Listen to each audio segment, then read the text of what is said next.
কাল ভারত এমন একটি কর্মকাণ্ড ঘটালো যাতে গোটা বিশ্বের সামনে পাকিস্তানের যে মিথ্যে প্রচার তা কিন্তু কার্যত এক্সপোজড হয়ে গেল। কালকে রাফায়েল বিমানে চড়েন ভারতবর্ষের রাষ্ট্রপতি দ্রৌপদী মুর্মু। কিন্তু ইন্টারেস্টিং ফ্যাক্ট হলো, সেই রাফায়েল বিমান কালকে যিনি চালিয়েছেন তার নাম ক্যাপ্টেন শিবাঙ্গী সিং। এই শিবাঙ্গী সিংকে কেন্দ্র করে অপারেশন সিন্দুরে পাকিস্তান কিন্তু একগুচ্ছ মিথ্যে দাবি করে। এমনকি এরা দাবি করেছিল যে শিবাঙ্গী সিং তার রাফায়েল নিয়ে দুর্ঘটনার মুখে পড়েছেন এবং পাকিস্তানের সামনে কার্যত আত্মসমর্পণ করেছেন এবং শিবাঙ্গী সিংকে পাকিস্তান কর্তারা বা সেনাবাহিনী সদস্যরা আটক করে রেখে দিয়েছে। সেই শিবাঙ্গী সিং কালকে রাষ্ট্রপতি দ্রৌপদী মুর্মুর রাফায়েল ওড়ালেন এবং একাধিক ছবি ভিডিও সামনে এলো, যেখানে পরিষ্কার হয়ে গেল যে পাকিস্তান এই অপারেশন সিন্দুরের সময় দিনের পর দিন ভারতকে নিয়ে মিথ্যে প্রচার করেছেন এবং কার্যত আন্তর্জাতিক স্তরের একাধিক সংবাদ মাধ্যমকে কাজে লাগানোর চেষ্টা করেছেন। আল জাজিরা বলুন কিংবা বিবিসি বলুন, তারা যেভাবে অপারেশন সিন্দুরের সময় পাকিস্তানের যে মোটো সেটাকে সার্ভ করেছে তা কিন্তু কালকে ভারত এক লহমায় ভেঙে চুরমার করে দিল। মনে রাখবেন, শিবাঙ্গী সিংই ভারতবর্ষের একমাত্র মহিলা পাইলট যিনি রাফায়েল চালান।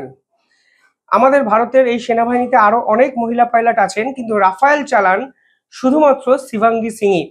ফলে এই শিবাঙ্গী সিংকে নিয়ে পাকিস্তান যেভাবে মিথ্যা প্রচারের আশ্রয় নিয়েছিল তা পাকিস্তান শুধু নয়, গোটা বিশ্বের কাছেই কিন্তু কালকে ভারতের যে নিজস্ব যে সত্য যে প্রচার সেটাকে কিন্তু জোর ধাক্কা দিয়েছে, তা কিন্তু পরিষ্কার হয়ে যাচ্ছে। দেখুন, আমি কিছু আপনাদের ছবি বা ভিডিও দেখাই যা পাকিস্তান অপারেশন সিন্দুরের সময় দাবি করেছিল। একাধিক সংবাদপত্র পাকিস্তানের কি দাবি করেছিল, তারা লিখেছিল যে wing commander Shivangi Singh has been arrested by Pakistan after her fighter jet was taken by Pakistan army and she must be given full respect of a war prisoner। অর্থাৎ যুদ্ধবন্দির যে রেসপেক্ট হওয়া উচিত পাকিস্তান যেন তাকে সেই রেসপেক্ট দেয়। এবার দেখুন, আজকে আল জাজিরার একটি ক্লিপিং সামনে এসছে, যেখানে পাকিস্তানে পোস্টেড একজন সাংবাদিক তিনি ব্যাখ্যা করছেন যে পাকিস্তান সেনাবাহিনী দাবি করেছে ভারতের মহিলা কমান্ডারকে তারা আটক করে রেখেছে। এই আল জাজিরা বলুন, বিবিসি বলুন, এখানে যে সংবাদ মাধ্যমের প্রতিনিধিরা কাজ করেন, যে ভারতীয়রা কাজ করেন, তারা কিছু ক্ষেত্রে নিউট্রাল দৃষ্টিভঙ্গি কিন্তু এস্টাবলিশ করেন। কিন্তু পাকিস্তানের মতো দেশের সাংবাদিকরা যখন এই আল জাজিরা বিবিসির মতো পত্রপত্রিকায় কাজ করেন, তারা কিন্তু সম্পূর্ণভাবে প্রো পাকিস্তানি মুভমেন্টকে এগিয়ে নিয়ে যাওয়ার চেষ্টা করেন। অপারেশন সিন্দুরের ইনফরমেশন ওয়ারে পাকিস্তান কিন্তু এখানেই কিছু ক্ষেত্রে ভারতকে টেক্কা দিতে পেরেছিল এবং রাফায়েলকে নিয়ে একের পর এক মিথ্যে দাবিগুলো প্রাথমিকভাবে আন্তর্জাতিক সংবাদ মাধ্যম দ্বারা গোটা বিশ্বের কাছে প্রতিষ্ঠিত করতে পেরেছিল। From the Pakistani capital, Islamabad, to tell us what we're hearing on an official capacity from where you are. Come on. Well, right now we can tell you that according to the military sources, at least 2 more Indian fighter jets, these are Rafales, according to the government of Pakistan, have been shot down. A female pilot has been taken into custody. She was one of the fighter pilots of the Indian Air Force.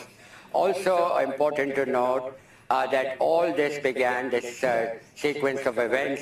এই BBC, আল জাজিরার মতো পত্রপত্রিকার খবরগুলোকে আমরা বহু ভারতীয় কিন্তু spread out করি এবং আমাদের কাছে বিবিসি কিংবা আল জাজিরা যারা দিনের পর দিন প্রো চায়না প্রো পাকিস্তানি মুভমেন্টকে সমর্থন করে তাদেরকে মাথায় চড়ে রাখি, তাদেরকে মাথায় চাপিয়ে রাখি। এবং আমি দেখেছি আমারই অনেক চেনা পরিচিত যারা বিবিসিকে হত্যাকর্তা, বিধাতা এবং গোটা বিশ্বের সংবাদ মাধ্যমে ধারক এবং বাহক হিসাবে প্রতিষ্ঠা করতে চান, কিন্তু দিনের পর দিন এরা ভারত বিরোধিতা ছাড়া আর কিছুই করে না।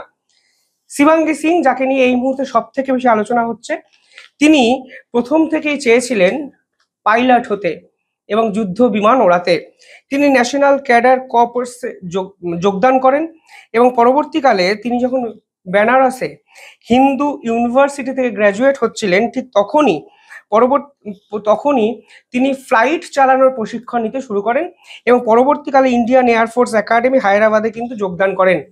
তিনি এই মুহূর্তে রাফায়েল চালান এবং আমাদের ভারতের নিঃসন্দেহে গর্ব।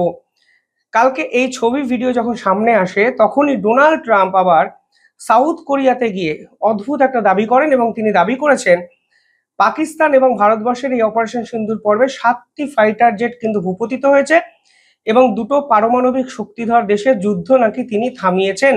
India and Pakistan, they were going at it.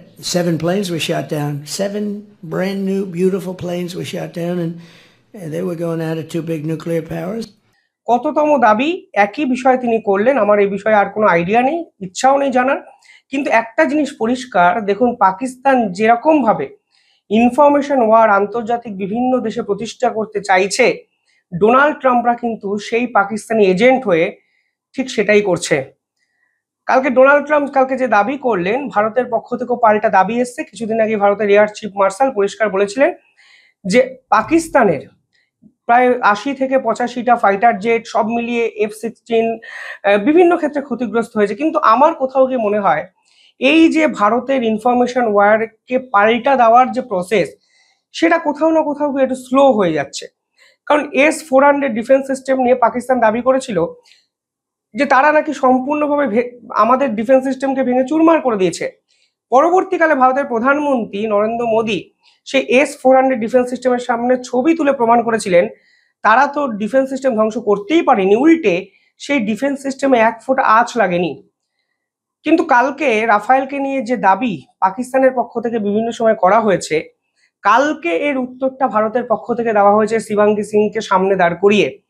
কিন্তু কোথাও না কোথাও শেষ 2-3 মাস ধরে Donald Trump, BBC, Al Jazeera কি স্প্রেড আউট করলো এই ইনফরমেশন ওয়ারে, এই পিআর গেমে কোথাও না কোথাও ভারত কিন্তু একটু হলেও পিছিয়ে যাচ্ছে বলে আমার ব্যক্তিগত অভিমত। আমাদের মতো কিছু ডিজিটাল মিডিয়া যারা ভারতের বিভিন্ন খবর আপনাদের সামনে নিয়ে আসে, মেন স্ট্রিম মিডিয়া কিন্তু এই প্রচারগুলোকে গুরুত্ব দেয় এবং বলতে দ্বিধা নেই ভারতবর্ষেরও অনেক বিরোধী রাজনৈতিক দলও সেই মেন স্ট্রিম মিডিয়ার খবরগুলো ছেড়ে বিবিসি, আল জাজিরার মতো খবরকে স্প্রেড আউট করে এবং শুধুমাত্র সরকার বিরোধিতা করার জন্য তারা এমন খবরকে প্রতিষ্ঠা করতে চায় যেগুলো দিনের শেষে অন্য একটি রাষ্ট্রের সুবিধা করে দেয়।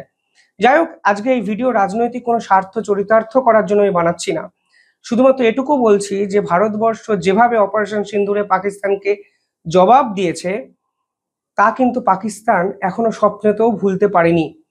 ডোনাল্ড ট্রাম্প হয়তো পাকিস্তানের ওই ক্ষতর উপর মলম লাগানোর চেষ্টা করছেন, কিন্তু আলটিমেটলি বাস্তবের চিত্রে যদি বাস্তবের প্রেক্ষাপটে দেখেন তাহলে দেখবেন ভারত কিন্তু একের পর এক সত্যকে সামনে এনে পাকিস্তান সেনাবাহিনীর যে দৈন্যতা তা কিন্তু ক্রমাগত এক্সপোজ করে যাচ্ছে। দেখুন, ডোনাল্ড ট্রাম্পরা চেয়েছিল ভারত যেন F-35 ফাইটার জেট কেনে, কিন্তু ভারত তার বিনিময়ে রাফায়েল ফাইটার জেট কিনেছে। এটা কিন্তু আমেরিকার সব থেকে বেশি রাগ, কারণ আমেরিকারই বন্ধু একটি রাষ্ট্র ফ্রান্সের থেকে রাফায়েল কিনবে ভারত, তা কিন্তু আমেরিকা মানতে পারবে না। আমেরিকা চায় ভারত তাদের থেকে তেল কিনুক, ডিফেন্স কোঅপারেশন করুক, মিলিটারির ফুল ডিপেন্ডেন্সি আমেরিকার উপর থাকুক।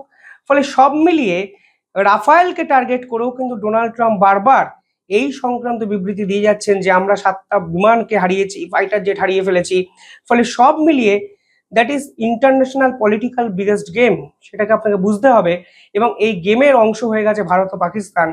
যদিও ভারত অত্যন্ত বুদ্ধিমত্তার সঙ্গে প্রত্যেকটি ষড়যন্ত্রকে নির্মূল করছে, ভেস্তে দিচ্ছে, কিন্তু পাকিস্তানের আসলে মান সম্মান সব খুয়ে দৈন্যতা ছাড়া, আন্তর্জাতিক স্তরে সম্মানহানি ছাড়া আর কিছুই জুটছে না, যা কালকে ফের তাদের জুটলো। যাই হোক, কমেন্টে জানাবেন আপনারা কিভাবে দেখছেন পুরো বিষয়টি।